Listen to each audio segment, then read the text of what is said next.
बिस्मिल्लाहिर्रहमानिर्रहीम। अस्सलाम वालेकुम नाजरीन, आप हमारा यूट्यूब चैनल और फेसबुक पेज देख रहे हैं। मैं उस्मान हबीब हूँ।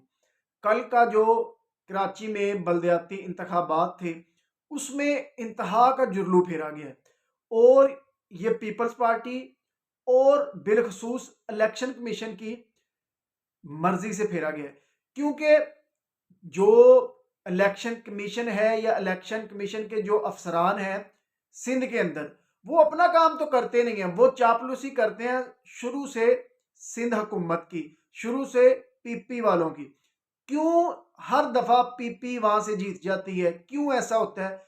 क्योंकि इन्होंने अपने लोग वहां पे भर्ती करवाए हुए हैं और वही इनको जुर्लू फेरने में मदद देते हैं। अभी कल हमने बेशुमार वीडियोस देखी जहां पे लोग आ रहे थे और वो तीर पे ठप्पा लगा के आगे जा रहे थे। एक सुबह सवेरे तो एक आदमी पकड़ा गया जो बैलेट पेपर उठा के लेके जा रहा था और लोगों ने उसको पकड़ लिया।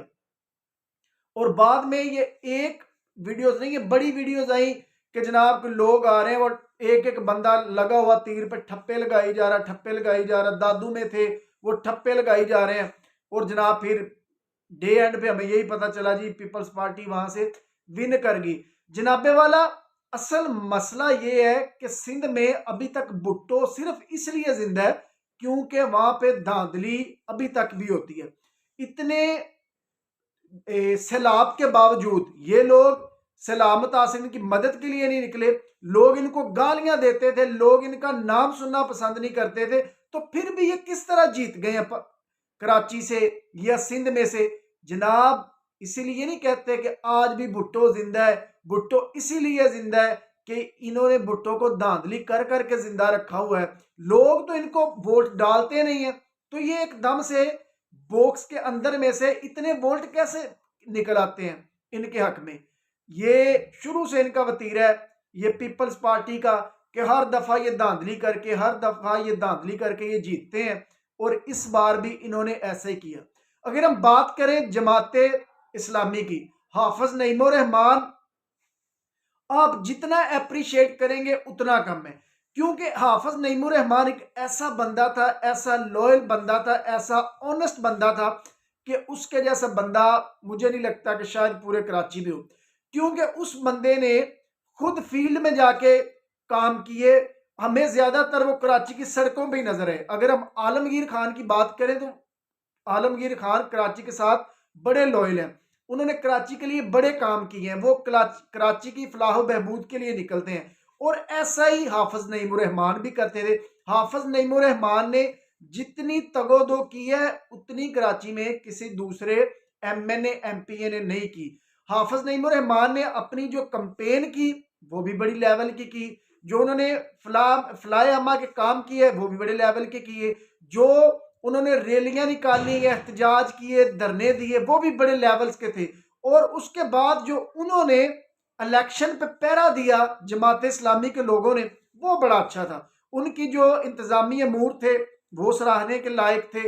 उन्होंने जिस तरह से इलेक्शन वाले दिन ये सारे मामला को हैंडल किया वो बड़े अच्छे थे। तो हाफिज नईमुर रहमान को अप्रिशिएट करना चाहिए, क्योंकि हाफिज नईमुर रहमान बहुत, आप जितना कह सकते हैं उतने अच्छे बंदे हैं। और पाकिस्तान के साथ और पाकिस्तानी अवाम के साथ, कराची के साथ और अहले सिंध के साथ वो बंदा लॉयल था। और मुस्तकबिल में अल्लाह करे अल्लाह उसे और ज्यादा तरक्कियां ता फरमाए। अभी एक चीज ये है कि पाकिस्तान तहरीक इंसाफ इतनी मकबूल तरीन जमात होने के बावजूद कराची में किस तरह से हार सकती है? जनाब, एक तो है जी जुर्लू फिरा। एक नंबर दो, अगर हम ये बात करें कि इन्होंने इस इलेक्शन को इतना ज्यादा सीरियस लिया ही नहीं, क्योंकि एक तो इन्होंने पहले ये को अपना मेयर के लिए कोई बंदे का नाम नामजद नहीं किया, कोई बंदा नामजद नहीं किया कि हमारा फला बंदा मेयर होगा। सबसे पहले तो ये जो एक बंदे की पर्सनैलिटी थी या बंदे का अगर नामजद कर देते तो उसने भी बड़े आपके वोट खींचने थे, और ये भी इनकी सबसे बड़ी नाकामी है। नंबर दो, जब ये जुर्लू फेरा जा रहा था, जब ये धांधली की जा रही थी, जब ये वोटिंग का अमल रोका जा रहा था, जब ये रिजल्ट रोके जा रहे थे, तो इनका जो इनके कारकुनान है और जो इनकी आला क़यादत वो बिल्कुल सुस्त रही और सुस्त दिखाई दी। कल वाले मामलात में ये बिल्कुल भी सिंसियर दिखाई नहीं दिए। और इनको अभी इस चीज से अभी बहुत कुछ सीखना पड़ेगा कि सिर्फ ये नहीं कि एक पार्टी मकबूल तरीन पार्टी है और वो ग्राउंड में जाए नहीं, फील्ड में जाए नहीं और बस ऐसे ही कहे कि जनाब ये पार्टी बड़ी लेवल पे जा रही है, पार्टी बड़ी अरूज पे जा रही है, तो इसके जितने भी मेंबरान हैं वो जीत जाएंगे। ऐसा नहीं होगा। अब इनको इस बात से समझ जाना चाहिए कि इनको जीतने के लिए अब जो नेक्स्ट इलेक्शन आ रहे हैं, इनको जीतने के लिए अब फील्ड में जाना पड़ेगा, लोगों के साथ मिलना पड़ेगा, लोगों को मोटिवेट करना पड़ेगा, लोगों को अपने आप के बारे में बताना पड़ेगा।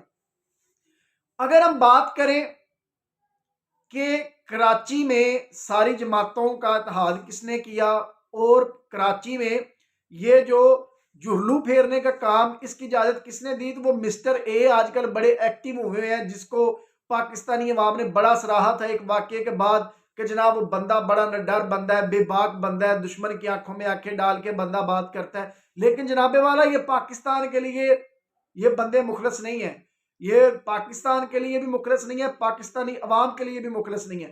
पहले एक बंदे का वाकया आया था जो रिटायर हो गए और अभी मिस्टर ए साहब जो लगे हुए कराची में बस बंदे इकट्ठे करने, जमातों को तोड़ने बिछाड़ने में ये लगे हुए हैं और ये सारा कारनामा इसके पीछे मिस्टर ए है।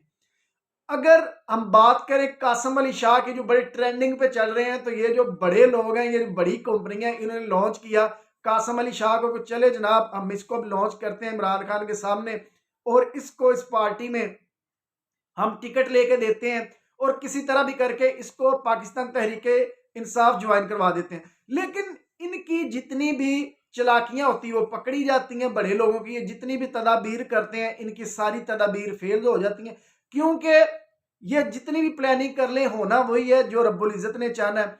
और कासिम अली शाह, फिर आपको पता है, आप लोगों को पता है कि कासिम अली शाह की जो दुर्गत बनाई पाकिस्तानी अवाम ने, पाकिस्तानी अवाम पिछले 8 माह में जाग चुकी है, उनको पहली नजर में पता चल जाता है कि बंदा जनाब किसने प्लांट किया और क्यों प्लांट किया। कासिम अली शाह अब लगे हुए माफिया मांगने के लिए और ये जितने भी बंदे प्लांट कर लें इनको अब कुछ नहीं मिलना, इनके मुकद्दर में अब सिर्फ रुसवाई है। अब तक के लिए इतना ही। अल्लाह हाफिज।